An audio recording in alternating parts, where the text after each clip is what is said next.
Hello students, tally prime series का lecture number 10 है और हमने पिछले वीडियो में एक्सरसाइज 2 हमारी जो थी इसको हमने सॉल्व करवा दिया था, जिसमें टोटल 13 क्वेश्चन थे और हमने हर क्वेश्चन से debit, credit, ledger, under and voucher कैसे पता करते हैं ये सारी चीजें हम अभी तक पिछले वीडियोस में कंप्लीट कर चुके हैं। तो आज से हम स्टार्ट कर रहे हैं प्रैक्टिकल। तो ये जो एंट्री है यानी कि जो हमारी एक्सरसाइज 2 थी, इसमें जितनी भी एंट्री है 13 क्वेश्चन है, इसको आज हम टैली प्राइम सॉफ्टवेयर में प्रैक्टिकली करना देखेंगे कि यानी कि टैली प्राइम सॉफ्टवेयर में कंपनी कैसे क्रिएट करेंगे और फिर उसके बाद उसकी हम प्रैक्टिकल एंट्री कैसे करेंगे, ये सारी चीजें आज हम इस वीडियो में पूरा देखने वाले हैं।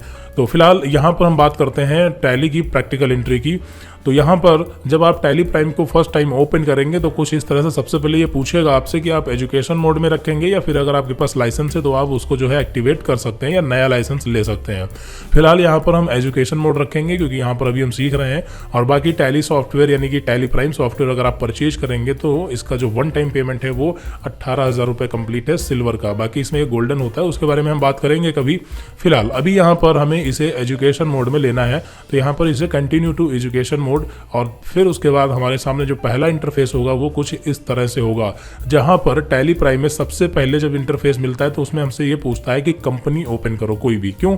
टैली प्राइम में अगर आपको एंट्री करनी है या कोई भी काम करना है तो सबसे पहले आपको एक कंपनी बनानी पड़ती है। ठीक है, कंपनी बनाने का क्या मतलब है, जैसे कि आपने MS वर्ड या फिर एक्सेल इस पे काम किया होगा या फिर किसी भी ऐसे सॉफ्टवेयर पे काम किया होगा जहां पर वर्क को करने के बाद में हमें उसको जो है सेव करना पड़ता है। यानी कि हमने मान लेते हैं MS वर्ड पे टाइपिंग की और टाइपिंग करने के बाद फाइल में गए और उसको सेव कर दिया, फाइल में गए और इसको एक हमने जो है सेव कर दिया। तो जब सेव करते हैं तो हमारे पास एक फाइल नई बन जाती है, जिस भी नाम से सेव करेंगे, डेमो नाम से फाइल सेव कर दी। यानी कि जैसे हमने डेमो नाम से फाइल सेव कर दी तो एक फाइल हमारी यहाँ पर बन जाती है। अब इस फाइल के अंदर क्या है, डेटा है। फाइल के अंदर क्या है, डेटा है। डेटा कौन सा, जो हमने यहाँ पर MS वर्ड में टाइप किया, यही तो कॉन्सेप्ट होता है।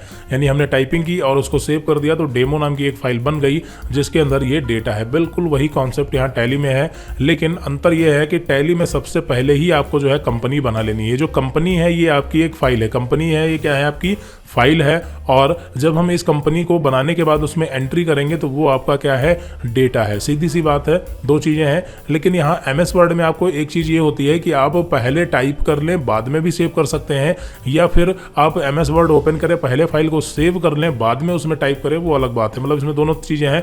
लेकिन टैली में सबसे पहले आपको क्या करना है, कंपनी जो है वो बनानी है, यानी कि एक फाइल बनानी है और फिर उस कंपनी में आप पर्टिकुलर एंट्री करेंगे।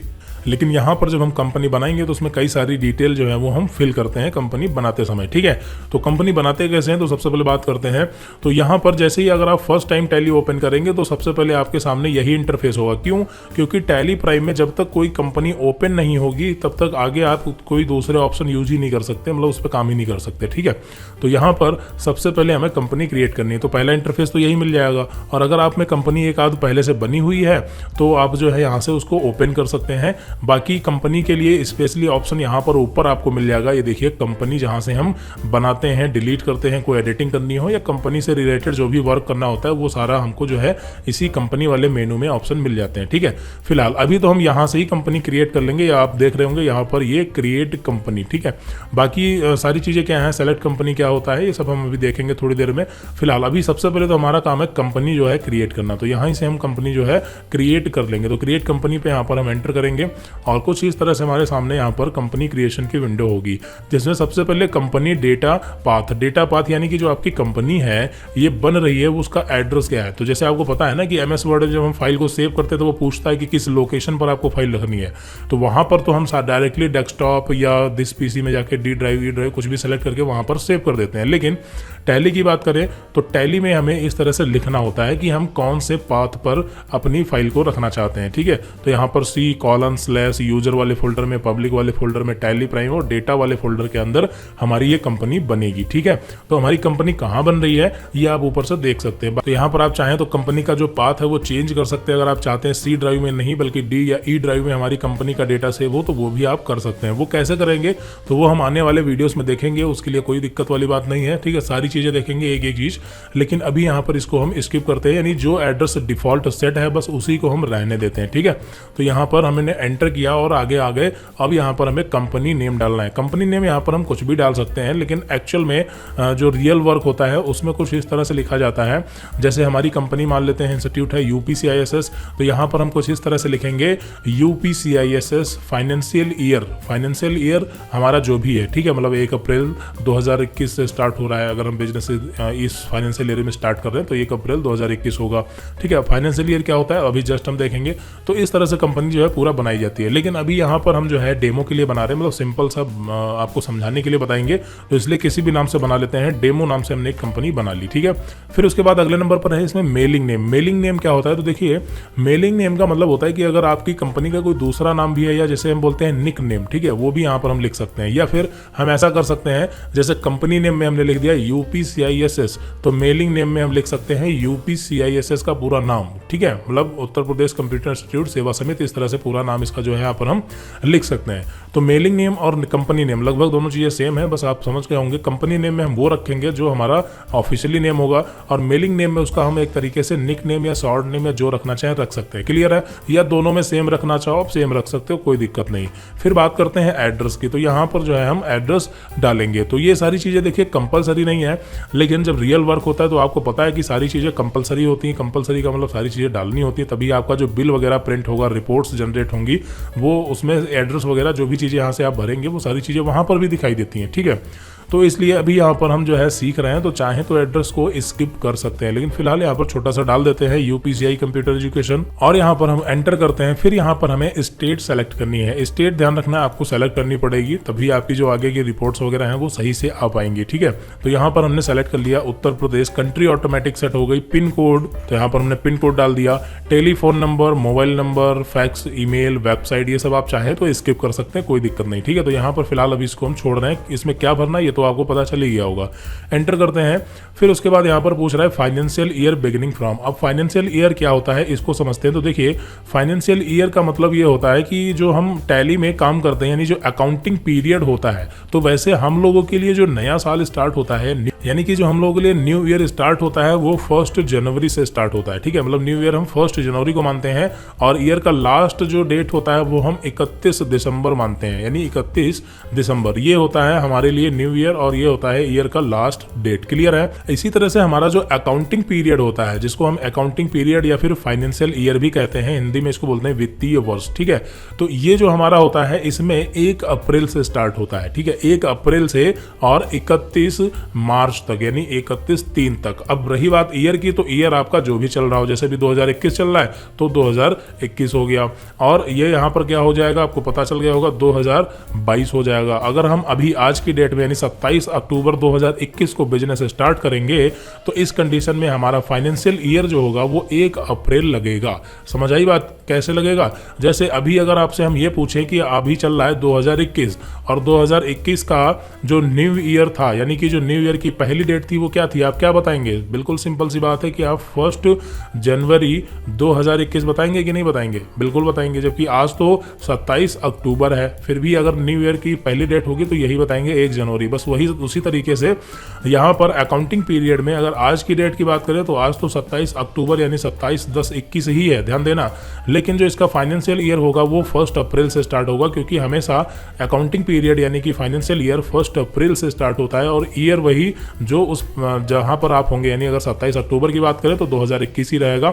और अगर हम जनवरी की बात करें, यानी अगर हम या फरवरी की बात करें, मान लेते हैं 1 जनवरी 2022 की बात करें, ध्यान रखना 1 जनवरी 2022 को अगर हम अपना बिजनेस स्टार्ट कर रहे हैं, तो इस कंडीशन में भी हमारा फाइनेंशियल ईयर 1 अप्रैल 2021 ही रहेगा। पता चल गया होगा क्यों? क्योंकि इसका जो फाइनेंशियल ईयर है वो 1 अप्रैल से स्टार्ट होगा और कहाँ तक जाएगा? 31/3/2022। तो ये वाली जो डेट है 1 जनवरी 2022, इन्हीं दोनों के बीच की डेट है कि नहीं है? तो अगर बीच की है तो फाइनेंशियल ईयर यही वाला होने वाला है। क्लियर है?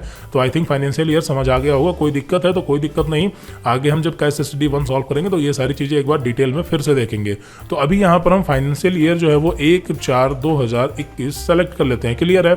एंटर किया। फिर नेक्स्ट डेट जो है वो है बुक्स बिगिनिंग फ्रॉम, यानी कि आपका बिजनेस कब से स्टार्ट हो रहा है, आप एंट्री कब करना जो है वो किस डेट से स्टार्ट करेंगे। तो यहाँ पर हम एंट्री करना स्टार्ट करेंगे, अगर हम मान लेते हैं 1/4 से ही बिजनेस स्टार्ट किया है, फाइनेंशियल ईयर भी 1/4 है और बिजनेस भी हमने 1/4 से स्टार्ट किया है, तो दोनों में सेम डेट रख सकते हैं। या फिर अगर हम आज की बात करें तो इसमें हम 27 अक्टूबर सेट कर सकते हैं, यानी कि हम आज से एंट्री करना स्टार्ट करेंगे। ठीक है, तो बुक्स बिगिनिंग फ्रॉम यानी कि एंट्री करना कब से स्टार्ट करें, तो यहाँ पर हम 27/10 इस तरह से सेट कर सकते हैं। क्लियर है? लेकिन यहाँ पर 27/10 जो है ये एक्सेप्ट नहीं करेगा। क्यों नहीं करेगा? तो देखिए, जैसा कि हमने बताया, टैली प्राइम जो है ये एजुकेशनल वर्जन है और एजुकेशनल वर्जन में हम जो है डेट नहीं चेंज कर सकते। मंथली कुछ डेटें चेंज कर सकते हैं, जैसे हर महीने की हम पहली तारीख और दूसरी तारीख और उस महीने की लास्ट डेट जो होती है, जैसे अगर 30 का महीना है तो 30 और अगर 31 का है तो 31, ये इतनी डेट हम सिर्फ चेंज कर सकते हैं, बाकी नहीं चेंज कर सकते। उसके लिए टैली प्राइम सॉफ्टवेयर को हमें परचेज करना पड़ेगा। ठीक है, तो फिलहाल यहाँ पर अभी इसको जो है हम 1 अप्रैल ही छोड़ देते हैं। ठीक है, यहाँ पर अभी हम डेमो के लिए काम कर रहे हैं तो कोई दिक्कत नहीं, तो इसको 1 अप्रैल ही रखते हैं। मान लेते हैं कि हमने 1 अप्रैल से एंट्री करना स्टार्ट की। ठीक है, तो इससे कोई दिक्कत नहीं होने वाली कि आज 27 तारीख है और 1 अप्रैल सेट कर रहे हैं, उससे कोई दिक्कत नहीं। ठीक है, तो यहाँ पर डेट का जो ध्यान है वो हमें जब एक्चुअल वर्क करते हैं तो वहाँ पर हमें डेट वगैरह का सारी चीज़ें अच्छे से ध्यान रखनी पड़ती हैं, लेकिन अभी यहाँ पर कोई दिक्कत नहीं है। ठीक है, बाकी चीज़ें हम आगे क्लियर कर लेंगे। तो यहाँ पर हम एंटर करेंगे, फिर उसके बाद यहाँ पर ये आगे पूछ रहा है बेसिक करेंसी सैम्बल, यानी कि हमारा करेंसी क्या है। तो यहाँ पर देखिए इंडियन रुपीज़ INR ये ऑटोमेटिक लग गया है। ठीक है, कोई दिक्कत नहीं। फिर यहाँ पर आप देखेंगे कि इसमें सफिक्स सैम्बल टू अमाउंट ये यहाँ पर ऑप्शन है। तो इसका मतलब क्या होता है? देखिए, सफिक्स का मतलब ये होता है कि जैसे हमारा अमाउंट यहाँ पर लिखा है, जैसे 550, तो यहाँ पर ये डेसिमल है, यानी पॉइंट के बाद में 2 नंबर आएंगे। ठीक है, और अगर हम चाहते हैं कि यहाँ पर जो हमारा इंडियन करेंसी का जो आपका रुपीज़ है, मतलब ये सैम्बल भी इस तरह से रहे, तो यहाँ पर आप जो है इसको सफिक्स सैम्बल टू अमाउंट ले सकते हैं, जिससे क्या होगा कि यहाँ पर ये भी जो आपका सैम्बल है ये भी यहाँ पर लास्ट में आ जाएगा, अगर इस ऑप्शन को आप यहाँ पर यस करेंगे तो। ठीक है, क्लियर है? फिर यहाँ पर अगला जो ऑप्शन है add space between amount and sample, तो इससे क्या होगा कि जब यहाँ पर हमने लिखा था 550 या जो भी है, और ये जो आपका सैम्बल है, अगर यहाँ पर आप इसको ले रहे हैं तो इसमें और जो आपके यहाँ पर अमाउंट है इसके बीच में स्पेस देना है, गैप देना है कि नहीं देना, उसके लिए तो अगर यस करेंगे तो स्पेस रहेगा, वरना नहीं रहेगा। ठीक है, तो फिलहाल यहाँ पर आप चाहें तो इसको जरूरत के हिसाब से यस या नो कर सकते हैं। यस करने के लिए वाई बटन प्रेस किया, यस हो गया, और नो करने के लिए एन प्रेस किया, नो कर दिया। तो फिलहाल अभी नो करते हैं। और फिर उसके बाद शो अमाउंट इन मिलियंस, यानी कि जब बहुत बड़ा अमाउंट होगा तो क्या अमाउंट मिलियंस में शो हो, तो अगर हम ऐसा चाहते हैं तो यस कर सकते हैं, वरना नो कर सकते हैं। फिर उसके बाद नंबर ऑफ डेसिमल प्लेसेस, यानी यहाँ पर ये पूछ रहा है कि पॉइंट के बाद जो नंबर आपका अमाउंट होता है उसमें पॉइंट के बाद में आपको कितने पैसे तक, यानी कितने नंबर रखने, कहने का मतलब। ठीक है, तो नॉर्मली 2 होता है तो हम 2 रखेंगे या फिर हम बढ़ा सकते हैं। ठीक है, जैसे आपको पता है कि अगर हम 100 को, ठीक है, अगर हम 100 को 3 से डिवाइड करेंगे, 3 से डिवाइड करेंगे तो कितना आने वाला है? आपको पता है कि ये जो है वो 33.3333, कई सारे 3 इस तरह से आते हैं। ठीक है, तो इस कंडीशन में अगर हम चाहते हैं कि पॉइंट के बाद में जो है लास्ट के 4 डिजिट या 5 डिजिट तक रहे तो वो भी रख सकते हैं, लेकिन नॉर्मली 2 रहता है। अमाउंट की बात करें तो हम इसमें 2 ही रखेंगे। और फिर उसके बाद यहाँ पर word representing amount after decimal, यानी कि यहाँ पर ये पूछ रहा है कि डेसिमल यानी पॉइंट के बाद में जो आपका बचता है वो क्या है। तो यहाँ पर हम बता देंगे कि वो हमें पैसा के रूप में दिखाना है, नहीं वो पैसा होगा। ठीक है, पॉइंट के पहले जो होता है वो INR यानी कि जो इंडियन रुपीज़ है वो यहाँ पर उसको पता है, लेकिन पॉइंट के बाद में आपको क्या रिप्रेजेंट करना है वो यहाँ पर हम लिख सकते हैं। तो यहाँ पर बाय डिफॉल्ट पैसा आ रहा है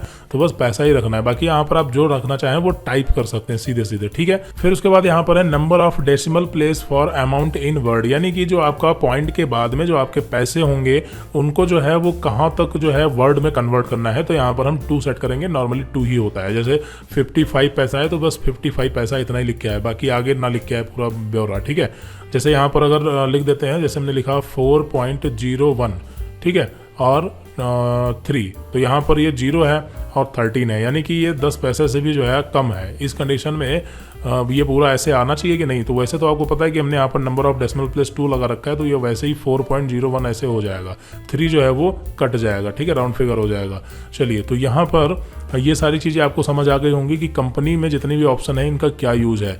बाकी इसमें अगर आपको ऑप्शन कम लग रहे हैं, अगर आप टैली ERP9 पढ़ के आए हैं तो आपको पता होगा, और अगर आप सीधे सीधे टैली प्राइम से स्टार्टिंग कर रहे हैं, बिगिनर हैं, तो यहाँ पर आपको ये इतने ऑप्शन इसमें मिल जाते हैं। बाकी अगर और ऑप्शन चाहिए तो उसके लिए यहाँ पर इसे हमें कन्फिगर करना पड़ता है। यहाँ पर आप नीचे देखेंगे कन्फिगर यहाँ पर इसकी शॉर्टकट की है F12, जो F12 फंक्शन की होती है। ध्यान रखना टैली प्राइम में ज़्यादातर शॉर्टकट की जो है वो फंक्शन की यहाँ पर यूज की गई हैं, जो आपके कीबोर्ड में ऊपर होती हैं F1, F2, F3, F4 वाली, ठीक है। तो यहाँ पर हमें क्या करना है, F12 की प्रेस करनी है या फिर कन्फिगर पे यहाँ पर आप क्लिक कर सकते हैं। तो यहीं पर हम जब F12 की प्रेस करेंगे तो इसमें हमें और भी कई सारे ऑप्शन मिल जाएंगे, जैसे प्रोवाइड कॉन्टैक्ट डिटेल। अगर ये यहाँ पर देखिए यस है तो यस है, तो इसका मतलब यहाँ पर जो कॉन्टैक्ट वाली डिटेल है वो आपके सामने यहाँ पर देखिए आ रही थी, ठीक है। अगर नहीं आ रही है तो यहाँ पर आप F12 प्रेस करके इसको यस कर सकते हैं। यहाँ पर आप देख सकते हैं हमारे में कितने ऑप्शन ऑन है कितने ऑफ है, ठीक है। फिर यहाँ पर है टैली वॉल्ट पासवर्ड। तो टैली वॉल्ट पासवर्ड क्या होता है, इसके बारे में हम आगे देखेंगे सेपरेट वीडियो में, तब इसको यहाँ पर हम यस करेंगे, फिलहाल अभी नो है। फिर यहाँ पर ऑप्शन है यूज यूजर एक्सेस कंट्रोल, यानी कि इसमें क्या होता है कि एक कंपनी को जब कई यूजर कंट्रोल करते हैं तो वहाँ पर इसे जो है हमें मैनेज करना है कि नहीं, तो वो अभी इसको भी हम सेपरेट वीडियो में देखेंगे। एंड लास्ट ऑप्शन है provide additional base currency detail, जो कि यस है। तो यहाँ पर ये जो नीचे आ रही थी ये करेंसी डिटेल ही आ रही थी, ठीक है। तो अगर ये करेंसी डिटेल आप में नहीं आ रही तो यहाँ से इसको जो है आप ऑन कर सकते हैं। देखिए यहाँ पर अगर इसको अभी हम नो कर दें, यहाँ पर इसको हमने कर दिया नो, तो यहाँ पर आप देखेंगे सिर्फ इतने ऑप्शन बचे हैं बेसिक वाले, ठीक है। और यहाँ पर अगर इसको भी नो कर देंगे कॉन्टैक्ट डिटेल को, तो यहाँ पर इसको पहले एक्सेप्ट करते हैं। एक्सेप्ट का मतलब ये होता है कि नीचे आते हैं और एंटर एक बार और करते हैं। तो ये देखिए बहुत ही, अब यहाँ पर आप देख सकते हैं ये बहुत ही कम ऑप्शन यहाँ पर रह गए हैं, ठीक है। तो ये चीज होती है। तो यहाँ पर आप जरूरत के हिसाब से, टैली प्राइम में ये खासियत है कि आपको जहाँ पर जितने ऑप्शन की जरूरत है उतने ऑप्शन आप ऑन या ऑफ कर सकते हैं, जबकि ये फीचर टैली ERP9 में नहीं था। कंपनी क्रिएट करते टाइम वहीं पर सारे ऑप्शन आपको मिल जाते थे, लेकिन यहाँ पर जितने जरूरत है आप खुद से ऑन या ऑफ कर सकते हैं। उसके लिए आपको यहाँ पर F12 यानी कि कन्फिगर में जाना है और जितने ऑप्शन चाहिए उसको यहाँ से आपको यस कर लेना। तो देखिए हमने वापस से इसको यस कर लिया है। और यहाँ पर कंपनी कैसे बनती है डिटेल में हमने बता दिया। डिटेल में इसलिए बताया है ताकि आगे आपको दिक्कत ना हो, और कभी दिक्कत हो कंपनी बनाने में तो आपको वापस आकर के इस वीडियो को देख लेना है, ठीक है। कंपनी कैसे बनती है आपको फिर से पता चल जाएगा। तो यहाँ पर कंपनी का पाथ हमने बताया, ठीक है, कि कहाँ कंपनी आपकी जा रही है, यानी कहाँ पर कंपनी जो है वो क्रिएट होगी, किस लोकेशन पर। फिर कंपनी नेम क्या है, मेलिंग नेम के बारे में, address, state, country, pin code सब पता है। करेंसी सिंबल के बारे में हमने डिटेल में एक एक करके बता दिया, और फाइनेंशियल ईयर को भी हमने डिटेल में समझा दिया है, ठीक है। तो यहाँ पर फाइनली कंपनी जो है वो हमने सारी डिटेल फिल कर दी है। लास्ट में जब हम एंटर एंटर एंटर एंटर करते हुए आएंगे, यानी लास्ट वाला जो हमारा है नंबर ऑफ डेसिमल प्लेस, इसमें सारा कुछ भरने के बाद एंटर करेंगे, तब यहाँ पर आपसे ये पूछेगा एक्सेप्ट करना है कि नहीं करना है, ठीक है। यहाँ पर आप देखेंगे एक्सेप्ट लिखा हुआ है और इसमें पूछ रहा है यस या फिर नो। इसका मतलब क्या है, तो देखिए जब यहाँ पर हम यहाँ पर एक्सेप्ट यानी कि यस करेंगे तब हमारी कंपनी क्रिएट होगी। अभी हमारी कंपनी क्रिएट नहीं हुई, हमने सिर्फ डिटेल भरी है, ठीक है। अगर हम कंप्यूटर बंद कर दें या इसको नो कर दें तो कंपनी क्रिएट नहीं होगी, क्लियर है। तो यहाँ पर हम क्या करेंगे, एंटर कर देंगे और एक्सेप्ट कर लेंगे। कैसे, यहाँ पर हमने एंटर किया और एक्सेप्ट कर लिया, मतलब सेव कर लिया, ठीक है। अब जैसे ही हमने कंपनी क्रिएट की है, कंपनी जस्ट क्रिएट करने के बाद तुरंत यहाँ पर हमारे सामने आ गया कि कंपनी क्रिएटेड सक्सेसफुली, एंड यहाँ पर ये बता रहा है कि आपको आपके बिजनेस के लिए जितने फीचर की जरूरत है उन्हें आप इनेबल कर लें, ठीक है। Enable the feature as per your business needs, यानी जितने जरूरत है आप यहाँ पर ऑन कर सकते हैं। तो जैसा कि हमने बताया कि टैली प्राइम एक काफी पावरफुल सॉफ्टवेयर है, जहां पर हम सर्विस ऑर्गेनाइजेशन हो, ट्रेडिंग ऑर्गेनाइजेशन हो, मैन्युफैक्चरिंग ऑर्गेनाइजेशन हो, या फिर अकाउंटिंग से रिलेटेड हमें कोई भी काम अगर टैली प्राइम में करना है तो सारे फीचर मिल जाते हैं, ठीक है। लेकिन क्या है कि जिसका जो बिजनेस है वो अपने हिसाब से जो है फीचर ऑन कर ले, ठीक है। तो वही चीज है। तो यहाँ पर कंपनी क्रिएट करने के बाद तुरंत ये ऑप्शन हमें मिल जाता है। तो हम यहाँ पर क्या करेंगे, हमें जितने ऑप्शन की जरूरत है उतने ऑन कर लेंगे। अब जितने ऑप्शन की जरूरत है इसका क्या मतलब, अब ऑप्शन के बारे में भी तो पता होना चाहिए कि कौन सा फीचर किस ऑर्गेनाइजेशन में यूज करते हैं, तो वो तो हम आने वाले वीडियोस में देखेंगे ही, ठीक है। फिलहाल यहाँ पर कुछ चीजें अभी आपको हम जो है कॉमन वाली हैं वो हम बता देते हैं कि क्या क्या अभी आपको ऑन रखना है, ठीक है। तो एक तो मेंटेन अकाउंट, ये वाला ऑप्शन आपको यस रखना है, ठीक है। इससे क्या होगा, इससे सर्विस ऑर्गेनाइजेशन में मतलब अकाउंट को मेंटेन करने के लिए ये ऑप्शन हमेशा यस रहता है, हो गया। फिर इनेबल बिल वाइज एंट्री, इसको भी जो है हमें यस रखना है। दोनों ऑप्शन यहाँ पर यस रखने हैं, क्लियर होगा। यहाँ पर ये आपको दो ऑप्शन देख लीजिए, maintain account and enable bill wise detail, ये दोनों ऑप्शन आपको यस कर लेने हैं।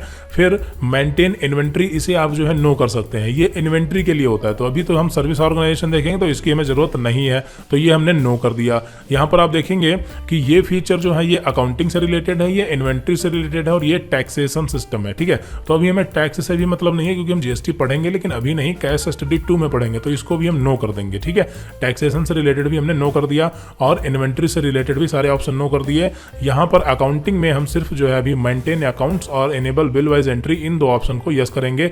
और इसमें एक और ऑप्शन है तीसरा, इनेबल कॉस्ट सेंटर। अब कॉस्ट सेंटर को भी हम यस करेंगे, लेकिन कॉस्ट सेंटर क्या है, क्यों यस करेंगे, इसकी क्या जरूरत है, इसको जब हम आपको समझाएंगे तब इसको जो है हम ऑन कर लेंगे। इसमें देखिए क्या होता है कि जो अभी फीचर आपके सामने आ रहे हैं, ये कोई जरूरी नहीं कि यहीं पर आप जो है ऑन ऑफ कर सकते हैं, बाद में आपको ये फीचर नहीं मिलने वाले, ऐसा नहीं है। अगर यहाँ से कुछ भी हम ना देखें, इसको ऐसे ही एक्सेप्ट कर लें, तो बाद में हमें जब जरूरत होगी हम तब जो है अपनी जरूरत के हिसाब से कभी भी इसमें से कोई भी फीचर ऑन या ऑफ कर सकते हैं, कभी भी किसी भी टाइम में, ठीक है।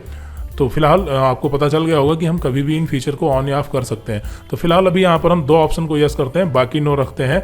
फिर यहाँ पर आप देखेंगे इसमें है ऑनलाइन एक्सेस, यानी कि अगर आपका टैली जो है वो परचेज्ड वर्जन है तो उस कंडीशन में आप यहाँ से ऑनलाइन एक्सेस भी ले सकते हैं, जिससे आप अपने ब्राउजर में या मोबाइल में भी टैली की रिपोर्ट्स वगैरह देख सकते हैं। तो इसको जो है आप यस या नो कर सकते हैं जरूरत के हिसाब से। फिलहाल यहाँ पर नो करते हैं क्योंकि ये परचेज वर्जन ही नहीं है। तो यहाँ पर हमने सिर्फ दो ऑप्शन यस किए हैं। ऊपर वाले जो दो ऑप्शन थे ये सिर्फ show more feature and show all features के लिए थे। अगर यहाँ पर इसको हम नो कर दे, देखिए क्या होगा, हमने पहले तो इसको नो कर दिया तो कुछ ऑप्शन इसमें से और कम पड़ गए, फिर इसको भी हमने नो कर दिया तो यहाँ पर आप देखेंगे इसको नो करना है, तो यहाँ पर इसको नो कर दिया तो बिल्कुल बेसिक से ऑप्शन बचे, ठीक है, मतलब बहुत ही कम। और ज़्यादा फीचर चाहिए तो इसको यस करो, और ज़्यादा चाहिए तो यहाँ पर ऑल, तो ये सारे फीचर आ गए, क्लियर है। तो यहाँ पर हमने सारी चीज़ें बता दी। अब फाइनली इसको क्या करना है, एंटर एंटर एंटर एंटर करके फाइनली एक्सेप्ट कर लेना है। एक्सेप्ट करने की शॉर्टकट की भी होती है, ध्यान रखना क्या होती है, देखिए Ctrl+C+A, कंट्रोल ए। नॉर्मली कंट्रोल ए से अगर हम MS वर्ड एक्सेल की बात करें तो वहाँ पर कंट्रोल ए से सेलेक्ट ऑल की शॉर्ट की होती है, लेकिन यहाँ पर कंट्रोल ए जो है वो एक्सेप्ट की शॉर्ट की है, ठीक है। तो यहाँ पर हमें क्या करना है, अगर हम एंटर एंटर, देखिए अभी नॉर्मली क्या होगा कि एंटर एंटर करते हुए यहाँ पर ऐसे ऐसे जाएंगे, फिर ऊपर से लास्ट में जब यहाँ पर हम होंगे तब हमारे सामने एक्सेप्ट वाला विंडो आएगा, ठीक है, यानी एक्सेप्ट का ऑप्शन आएगा। तो हम सीधे, अगर हमें आगे कोई चेंजेस ही नहीं करने, जितना सामने दिख रहा है बस ओके है, तो सीधे कीबोर्ड से कंट्रोल ए बटन प्रेस कर देंगे और ये एक्सेप्ट हो जाएगा, क्लियर है। तो यहाँ पर फाइनली हमने देखा कि कंपनी जो है वो कैसे क्रिएट करते हैं, फीचर कैसे ऑन ऑफ करते हैं, ये सारी चीजें देखी। अब यहाँ पर देखिए कंपनी जो हमारी है वो बन चुकी है। यहाँ पर आप देखेंगे नेम ऑफ कंपनी डेमो, और इसमें नो वाउचर एंट्री, यानी कोई एंट्री इसमें नहीं है। और ऊपर देख सकते हैं करंट पीरियड क्या है, 1 अप्रैल से 31 मार्च 2022 यानी फाइनेंशियल ईयर है। और करंट डेट क्या है, तो 1 अप्रैल है। वैसे तो आज 27 अक्टूबर है, आप देख सकते हैं, लेकिन हमने जो कंपनी बनाई है उसमें तो हमने बुक्स बिगिनिंग फ्रॉम की डेट 1 अप्रैल ही सेट की है ना, तो वो चीज़ यहाँ पर दिखा रही। तो ये चीज़ ध्यान रखनी है, करंट पीरियड हमारा क्या है और करंट डेट क्या है। फिर नेम ऑफ कंपनी कौन सी ओपन है, उसमें एंट्री है नहीं है, ये सारी डिटेल यहाँ पर आपको मिल जाती है। फिर ये गेटवे ऑफ टैली है, तो इसके बारे में तो हम जो है अगली वीडियो में देखेंगे। अभी यहाँ पर कुछ चीज़ें और हैं, जैसे अभी अगर हमको एक और कंपनी बनानी है, मान लेते हैं कि एक साथ हम 2-3 बिजनेस को जो है हैंडल करते हैं, तो 2-3 बिजनेस हैंडल करते हैं तो फिर हमें 2-3 कंपनियां बनानी पड़ेंगी, ठीक है। तो यहाँ पर कंपनी में जाएंगे और क्रिएट करेंगे, क्लियर है। कंपनी में जा करके यहाँ से हम सीधे जो है कंपनी फिर से क्रिएट कर सकते हैं, जितनी बार जरूरत हो, जितनी कंपनी बनानी हो। तो यहाँ पर हम एक सॉफ्टवेयर से कई सारे बिजनेस को हैंडल कर सकते हैं, अलग अलग कंपनी बना करके, ठीक है। तो यहाँ पर आप देखेंगे कंपनी क्रिएशन की विंडो आ गई और इसमें आप यहाँ पर कंपनी फिर से जो है क्रिएट कर सकते हैं सारी डिटेल भरने के बाद, ठीक है। चलिए वापस आते हैं। देखिए टैली में वापस कैसे आना है, तो यहाँ पर हम चले तो गए कंपनी में जाके, यहाँ पर क्रिएट में गए थे, लेकिन यहाँ से बैक जाना है। तो बैक जाने वाला इसमें कोई ऐसा ऑप्शन तो है नहीं, दिख नहीं रहा। तो यहाँ पर कीबोर्ड में आपको एक बटन मिलेगी ESC, ठीक है, ESC स्केप बटन। ये इंपॉर्टेंट बटन है क्योंकि टैली प्राइम में इसका ज्यादा यूज होता है, टैली प्राइम हो या टैली ERP हो, ठीक है। तो यहाँ पर हम बैक जाने के लिए ESC बटन का इस्तेमाल करते हैं। देखिए ESC हमने एक बार प्रेस किया तो यहाँ पर आप देखेंगे यहाँ पर ये ऑप्शन आ गया क्विट करने का, यानी बाहर जाने के लिए। तो हम चाहें तो एक बार जो है स्केप और दबा देंगे तो हम बिल्कुल बाहर आ जाएंगे, या फिर एंटर कर देंगे तब भी बाहर आ जाएंगे। तो फिलहाल तो हम एक बार और स्केप बटन प्रेस करते हैं, देखिए बाहर आ गए। देखिए फिर से चलते हैं, कंपनी में गए और क्रिएट में गए और वापस आना है तो सीधे फिर से हमने स्केप बटन एक बार प्रेस किया, 2 बार प्रेस किया और वापस आ गए, क्लियर है। तो इसको थोड़ा सा आपको जो है प्रैक्टिस करनी पड़ेगी। स्केप बटन और जो कीबोर्ड में फंक्शन की होती हैं F1 F2 F12 तक, वो सारी इंपॉर्टेंट हैं क्योंकि इसमें यूज होंगी, ठीक है। और अगर आपके पास लैपटॉप है, उसमें लैपटॉप का जो कीबोर्ड है वो ज़्यादा बढ़िया जो है वर्क नहीं करता, तो हमारी रिकमेंडेशन यही है कि आप एक जो है 200-250 रुपये का कीबोर्ड एक नया मिलेगा, अलग से आप लगा लें अगर लैपटॉप है। बाकी डेस्कटॉप में तो आपके पास होगा ही कीबोर्ड, ठीक है। तो यहाँ पर कंपनी कैसे क्रिएट करते हैं पता चल गया। अगर कंपनी में कोई एडिटिंग करनी है तो सिंपली आप कंपनी में जा करके अल्टर में जाएंगे। कहाँ जाएंगे, अल्टर में जाएंगे और अल्टरेशन कर सकते हैं। कैसे, देखिए कंपनी में गए और अल्टर में गए, तो जो कंपनी में जाके हम अल्टर में जाएंगे तो सीधे हमारी कंपनी अल्टरेशन मोड में आ जाएगी। ऊपर यहाँ पर आप देख सकते हैं हैं, क्या लिख के आ रहा है, कंपनी अल्ट्रेशन, यहाँ पर आप देखेंगे, ठीक है।